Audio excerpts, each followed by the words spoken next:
Trump says the U.S. will stop bombing the Houthis, declaring a ceasefire as he met with Canadian Prime Minister Mark Carney. Now the Houthis are calling this a blow to Israel after the Iran-backed group targeted Israel's airport. At first, Trump blamed Iran, but so far, no consequences. That begs the question: how does Trump 2.0's approach to Israel differ from his first term, if at all? And where does this leave Iran?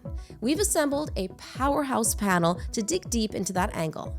Fatima Abo Alasrar is a Yemeni-American policy analyst and writer specializing in Yemen's conflict dynamics. Gregory Brew is a senior analyst at the Eurasia Group. Zineb Riboua is a research fellow and program manager at the Hudson Institute's Center for Peace and Security in the Middle East.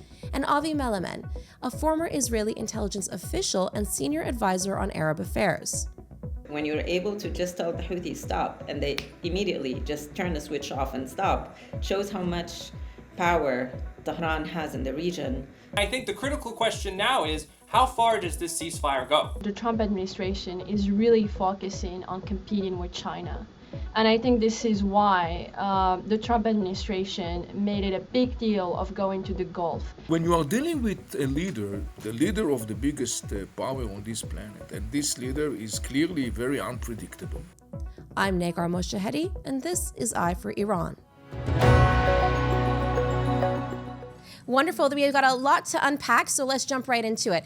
Greg, we'll start with you. So President Donald Trump has announced that the U.S. will halt all strikes against the Houthis, allegedly because they signaled that they would stop attacking U.S. vessels. Now, there is no mention of Israel here at all in President Trump's announcement, despite the Houthi attack on Ben Gurion Airport. What kind of message does that send? Well, first of all, thank you so much for having me on this panel today. First of all, I think we need to put this in the context of Trump being Trump. In the past, he has made surprising announcements of major U.S. foreign policy decisions before letting anybody else know about it. Reportedly, neither CENTCOM nor the Pentagon knew about a ceasefire with the Houthis until Trump himself said so, and then directed Secretary of State Marco Rubio to inform the rest of the government. So this was a decision that the president made without really coordinating, without seemingly coordinating with even elements of his own government. That being said, you're correct. This does suggest at least a certain amount of friction or a certain amount of uncoordination between the United States and Israel, at least when it comes to the policy towards the Houthis. The U.S. decision to come to a ceasefire agreement with the Houthis comes at an awkward time for Netanyahu, given the fact that Israel has just now escalated in the wake of the Houthi strike against Ben Gurion. We saw very large Israeli airstrikes against Sana'a and Hodeidah port over the last several days. And I think the critical question now is, how far does this ceasefire go? As you mentioned, no mention was made of Israel or Gaza in the U.S. statement or in the statement from the Omani foreign minister. This agreement was reportedly brokered by Oman. So now the question is, will the Houthis stand down from attacking shipping? Will they stand down from attacking U.S. warships, as they say they will? And will they stand down their attacks against Israel? So far, that doesn't appear to be the case. They claim that they will continue their operations against Israel so long as the war in Gaza continues. And should there be a new successful Houthi strike against Israel, it will put this question to the fore. How far will Trump go to support Israel against Houthi attacks now that he has made the decision to back off after 2 months of airstrikes? Yeah, that's a big question. And it's interesting what you mentioned, Greg, there, because there was a reporter in the Oval Office who asked Trump, well, did the Houthis formally make this announcement? He goes, no. Well, then where did you hear it from? He goes, a very credible source. And then he turned to Marco Rubio and he goes, wouldn't you say it's a very credible source? And he goes, yes, very highly credible. So, Fatima, I wanted you to answer Greg's question there.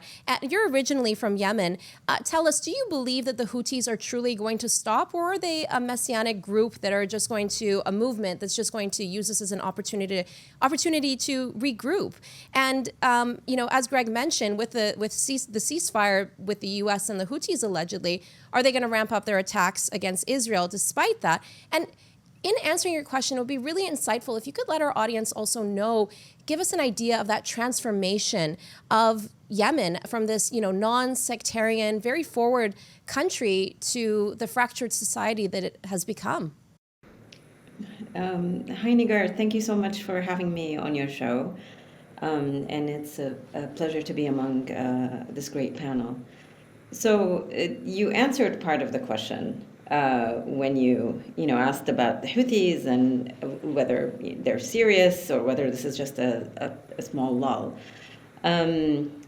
And there's so many layers to your questions. I'm gonna try to answer maybe from the last point that you've mentioned. Yemen was just a completely different landscape before they took over.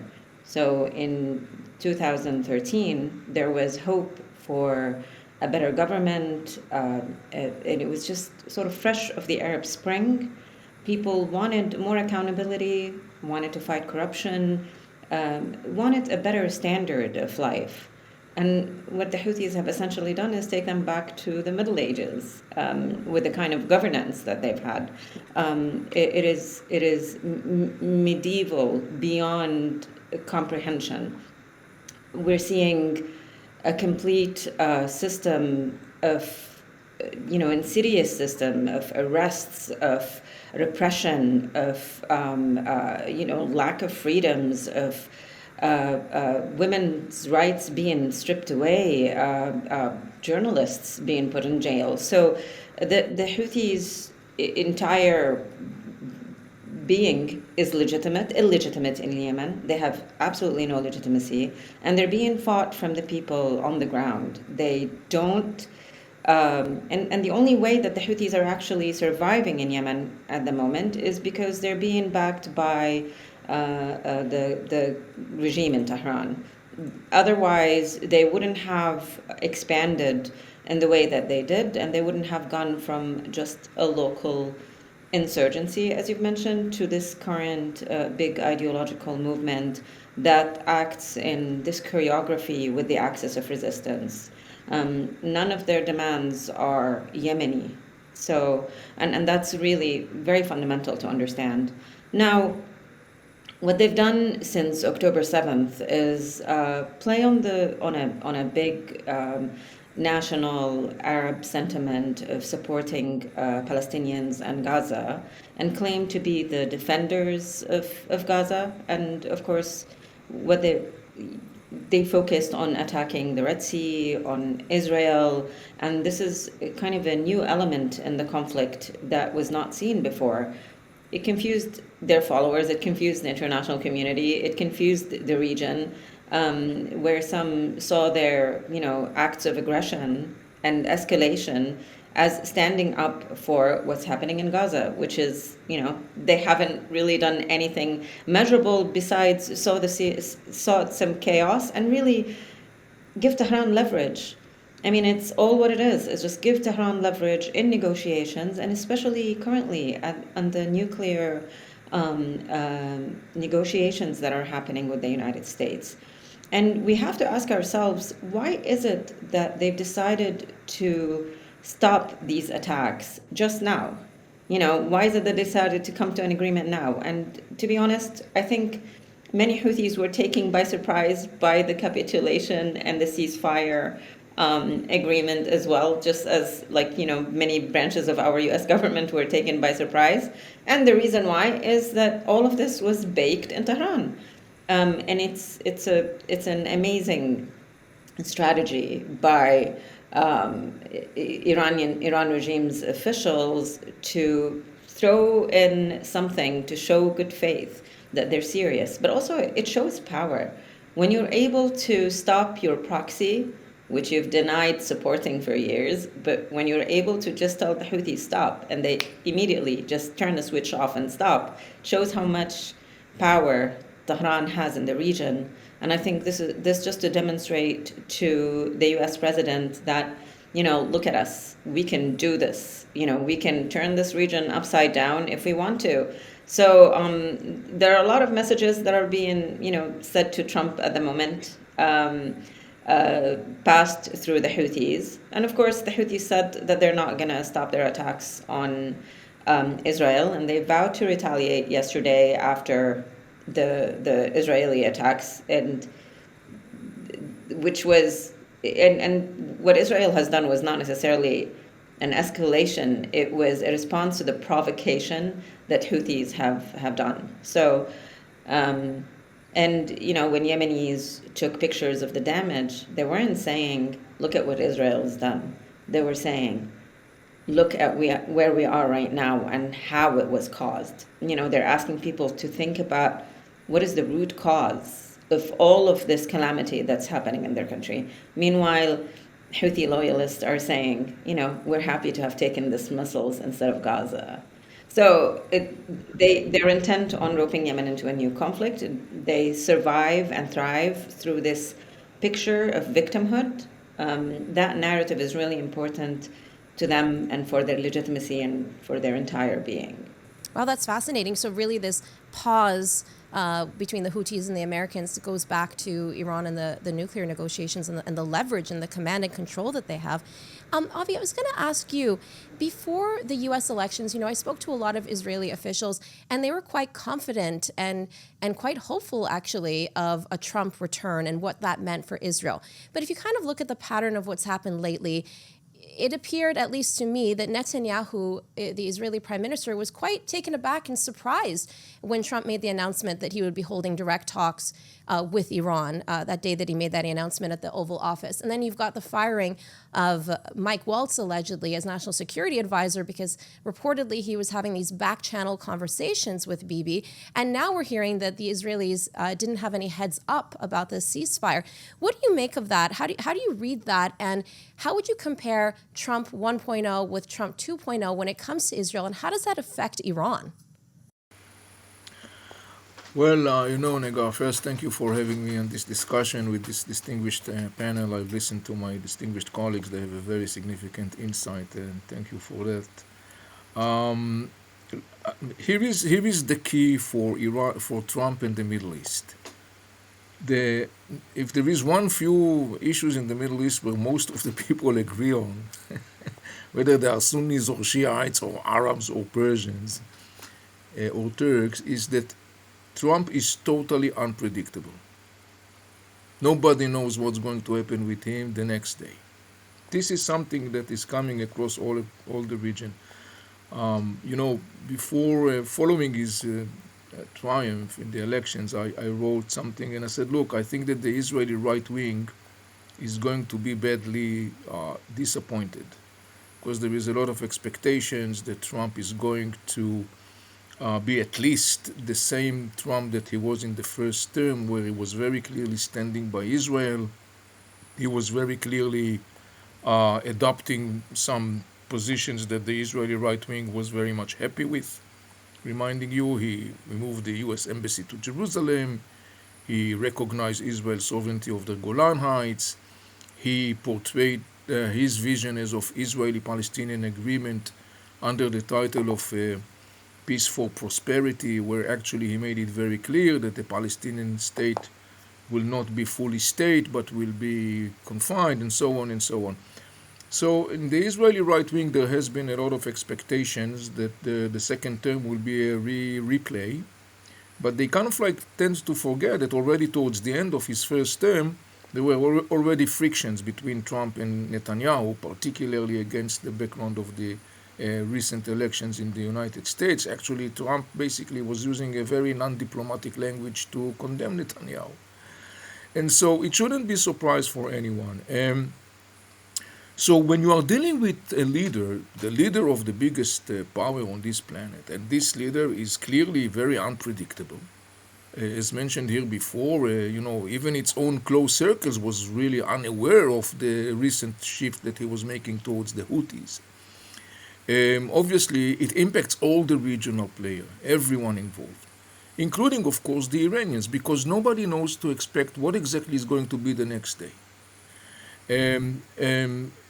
And so this is one aspect. The other aspect in the context of Trump's and the region is that, in a way, even I would say, ironically speaking, this indecisive, vague, I don't know even to call it policy, but basically steps or measurements that the Trump administration is taking in the region, in a way, because of the fact that they are so flexible and vague and unpredictable, it kind of creates dynamic that in a kind of a convoluted way could be sometimes constructively contributing to stability.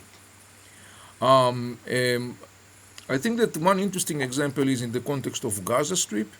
We all remember, of course, the famous statement of Trump standing and Prime Minister Netanyahu next to him in a press conference in the White House. And Trump basically said, Gaza Strip is going to become the Riviera of the Middle East, and the United States is going to take control over Gaza Strip.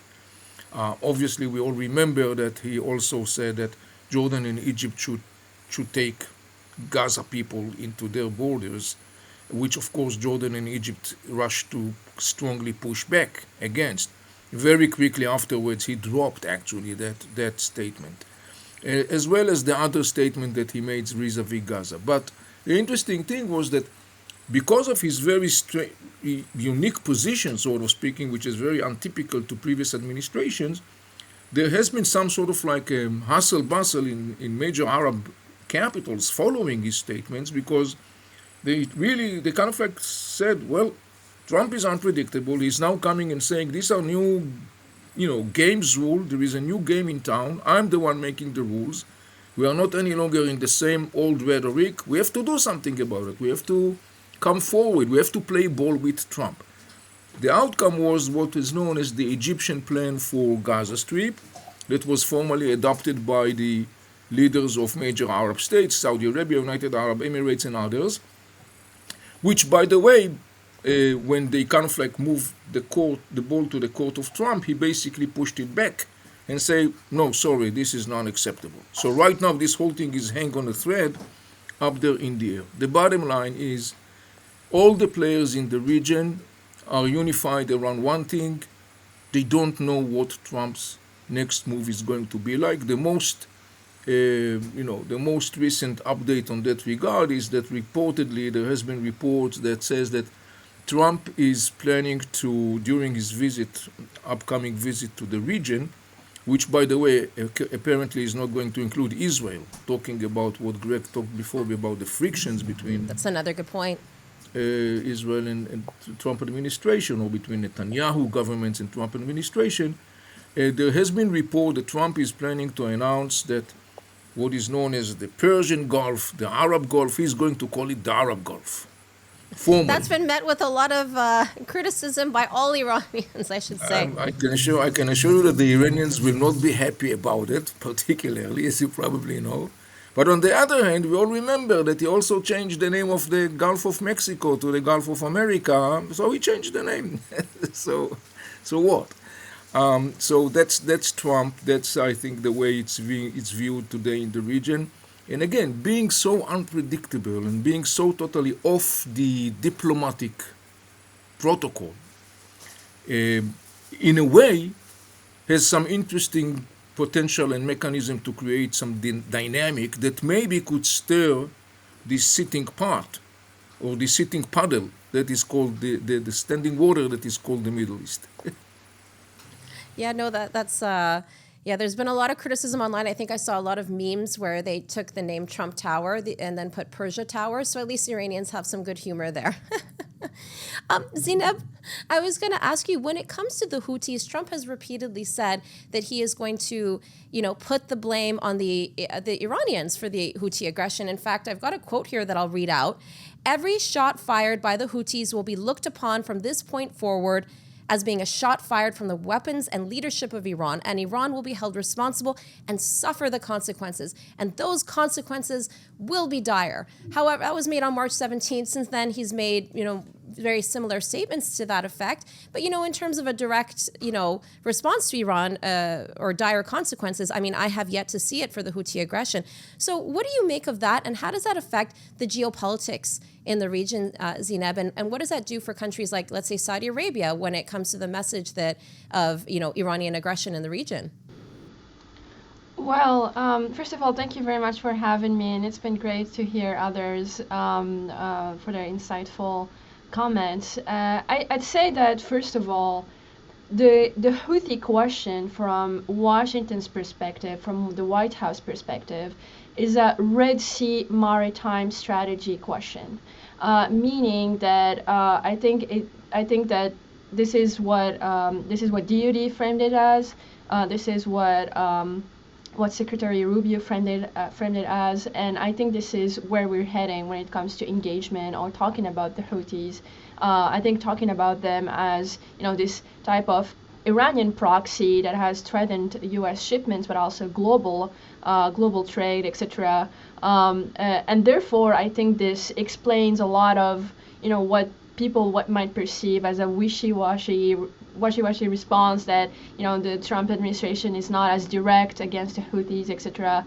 But in fact, when you see the actions, is that one of the first things, of course, the Trump administration did was to put them again on the foreign terrorist organization list, was to put sanctions on Iranian oil shipments, because it's through them that Iran finances the Houthis, because China buys a lot of Iranian oil, so it actually made them much more vulnerable. And let's not forget that actually Trump is operating in a very, very different Middle East.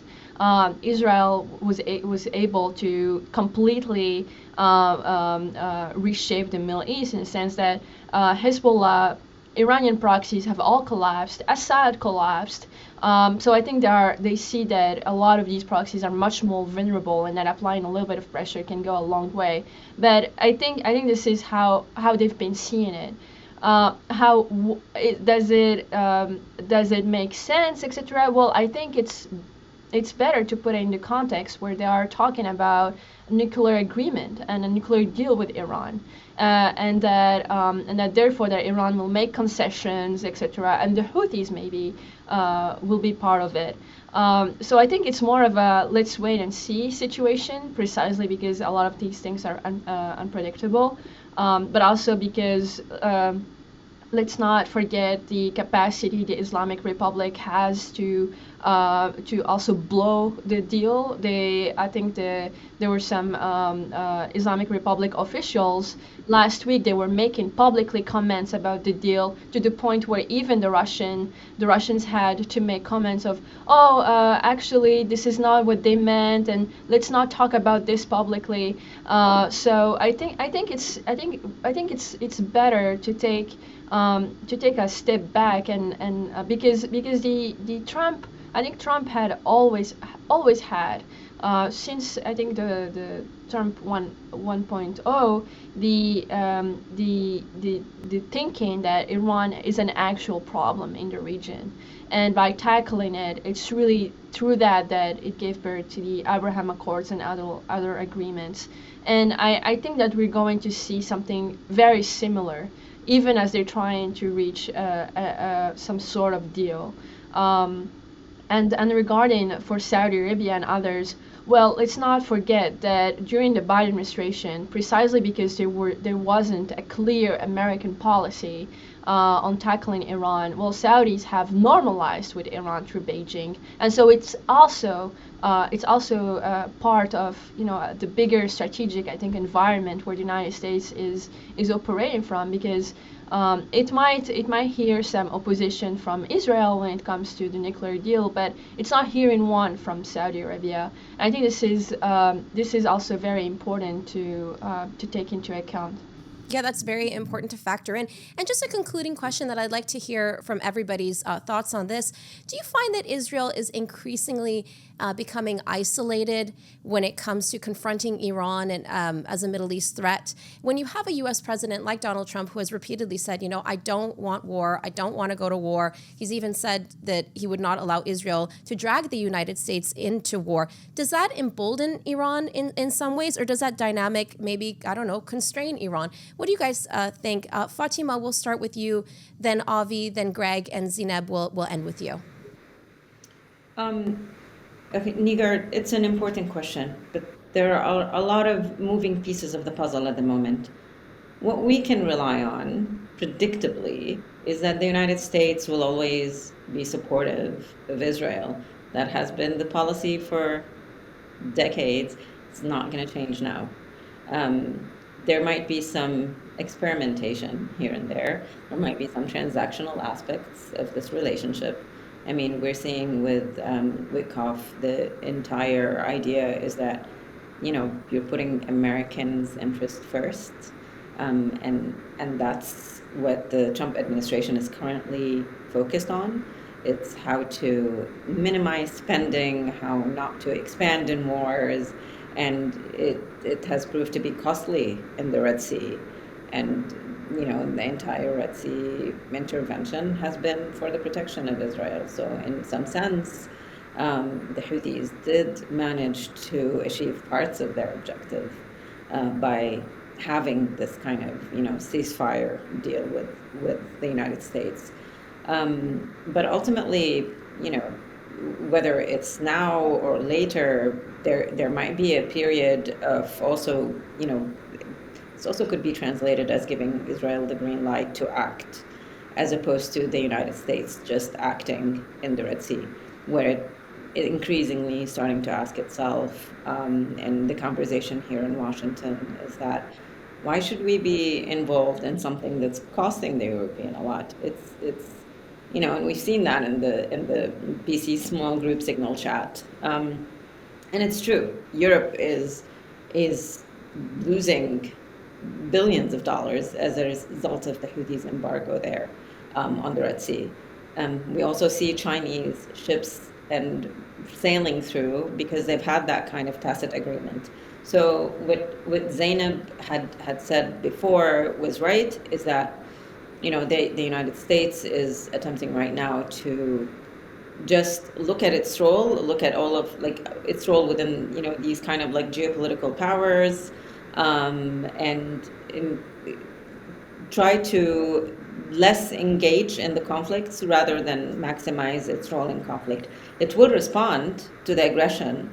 The entire March 15th response was very much needed due to the Houthis' continuous escalation, verbal, and attacks on Trump's personally as well. So the response was warranted, and it was preempted but warranted. And the lull that's happening right now is definitely by design of Tehran, as I mentioned, because of the nuclear deal. So there are different moving pieces here, and I think it would be just interesting to watch things day by day, because what policy we have today may not be true for tomorrow, and especially in this current situation and administration. Avi, would you like to go next? Look, there is a common denominator between Israel, the Saudis, United Arab Emirates, Egyptians, and others. They are all deeply threatened by this mullah regime. They all would like to see this mullah regime evaporating the next day. The Arab states basically won't say it openly. They want to have a good neighborhood with the regime, and they know exactly what the mullah regime is. This is a regime that presents, particularly to the Saudis, an enormous threat. But as part of the game of the region, this is their position. Now, here is the thing about this whole issue of Israel being isolated or not. In the end of the day, it's not about Israel being isolated or not. The big issue here is that what we see today, Trump administration has an unprecedented and maybe not repeating opportunity to really block the path of the mullah regime towards the nuclear capacities, and by that to really reposition the declining image of the United States in the region. The reason for that is because the mullah regime is in a dire situation.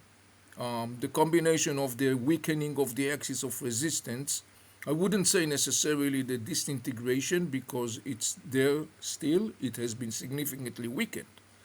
The enormous challenges inside Iran, economically and socially and environmentally, the inner frictions that we see within the mullah regime itself, all those things together, basically, the mullah regime today is almost in an unprecedented weak position. This is the point where Trump administration can and should move in forcefully to basically make a deal.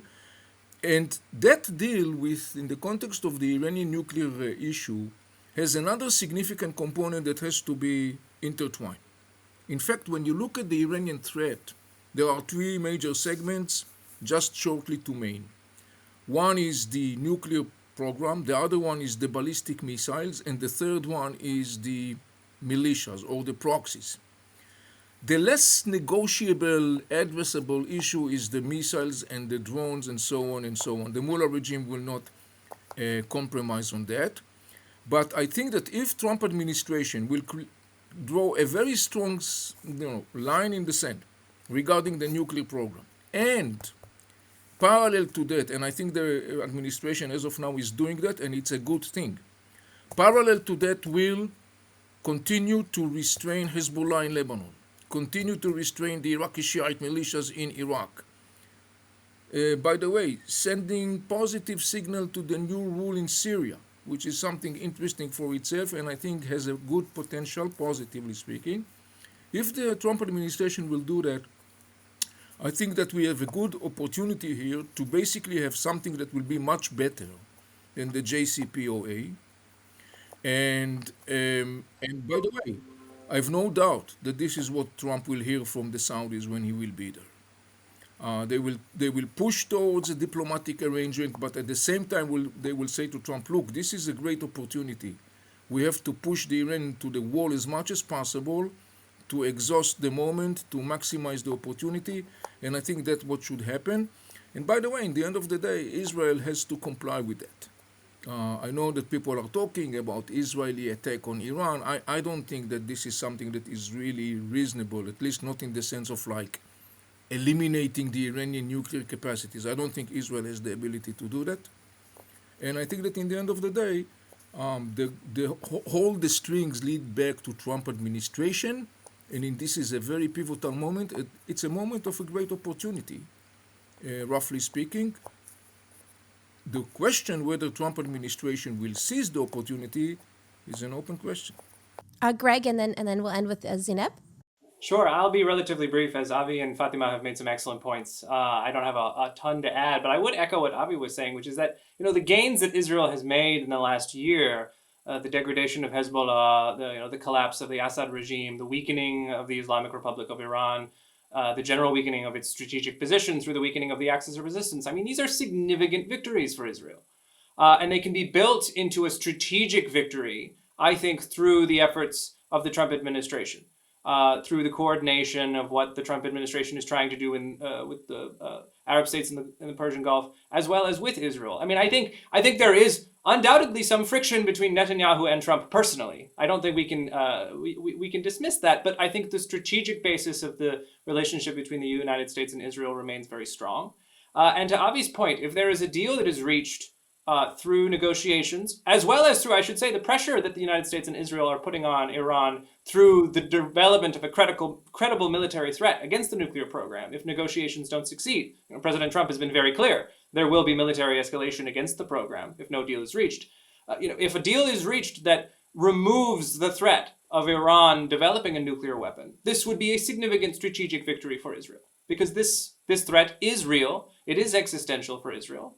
And if a deal is reached that builds upon the victories of the last year, and if it's solidified into a new regional alignment that connects Israel with the Arab states of the Persian Gulf through an expansion of the Abraham Accords, that's going to be difficult. That's a whole nother conversation. But if there is a new strategic alignment of the region that effectively contains Iran, along with a durable deal that removes a pathway to a nuclear bomb, I think these are significant victories for Israel and will allow its relationship with the United States and very possibly with the rest of the region to improve and to progress. But it does depend, I think, a great deal on what is achieved over the next several months. I agree with some of the remarks, and I think what I would like really to highlight is that the United States and the Trump administration is really focusing on competing with China. And I think this is why the Trump administration made it a big deal of going to the Gulf, because that's where the Chinese have been extremely active. The Chinese have struggled when it comes to Israel precisely because of their stance after October 7th by aligning themselves with Iran and its proxies and calling for the resistance axis to triumph. And I think that for the competition with China, Israel occupies a special place, not just as a key ally in a very volatile and a very important region, but also is leading when it comes to technology, biotech, food security, and other things that China absolutely needs. So when it comes to U.S.-Israel relationship, I would say that I'm not worried about it. I think that the Trump administration really knows, and I think it signals how much of a grand place Israel occupies. But for the upcoming visit, I think that this will be the main goal, and I think this is I think the framing of the next discussions when it comes to the Middle East should really emphasize this, because I think this is really the key point, and I think this is why, for example, ahead of the visit, they were talking about a mining